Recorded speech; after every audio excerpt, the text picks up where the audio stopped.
গেছে। এই মুহূর্তে ওয়াকফ বিলের বিরোধিতায় ব্যারিকেড ভেঙে বেরিয়ে গেছেন বিক্ষোভকারীরা। আপনাদের সরাসরি দেখাচ্ছি, আমরা রয়েছি এখন,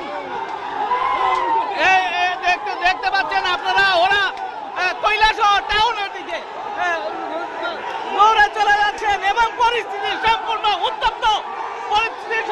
উত্তপ্ত হয়ে আছে। তারা ব্যারিকেড ভেঙে, সেই ব্যারিকেড ভেঙে বেরিয়ে গেছেন।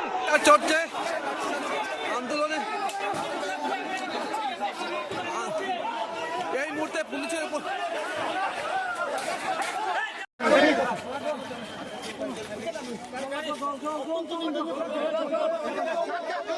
आपका कुछ मसला है, आप बताना चाहते हैं सरकार को, बट आप शांतिपूर्ण तरीके से, डेमोक्रेटिक तरीके से बता सकते हैं। आपको एक बात कहना चाहते हैं, हमारा पिछले চলবে, নাগরিক অধিকারের সংগ্রাম চলবে।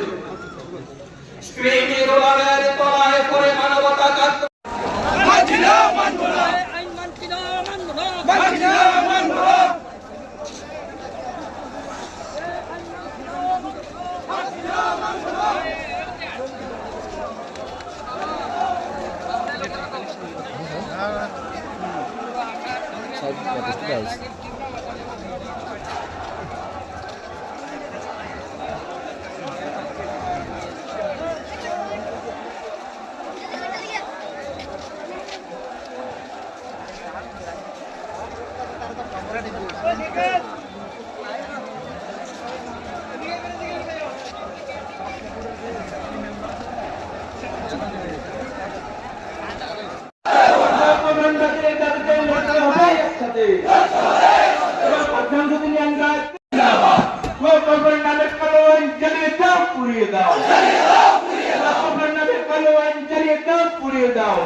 কেন্দ্রীয় সরকার এই কালো আইন মানছি না।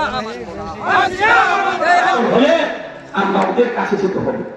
এই কালো আইনের ব্যাখ্যা যারা করবেন, আমাদের অ্যাডভোকেটরা আছেন, আমি দীর্ঘায়িত করছি না, আপনাদের একটাই করব, এই দেশ আমাদের সবার, হিন্দু মুসলিম পাহাড়ি বাঙালি, আমাদের সংবিধানের সবার অধিকার দিয়েছে। আমাদের এই সংবিধান, যে সংবিধান এই ওয়াকফ অ্যাক্ট চালু হয়েছিল 1954 সালে, ওয়াকফ অ্যাক্টকে অ্যামেন্ডমেন্ট করেছে 1995 সালে।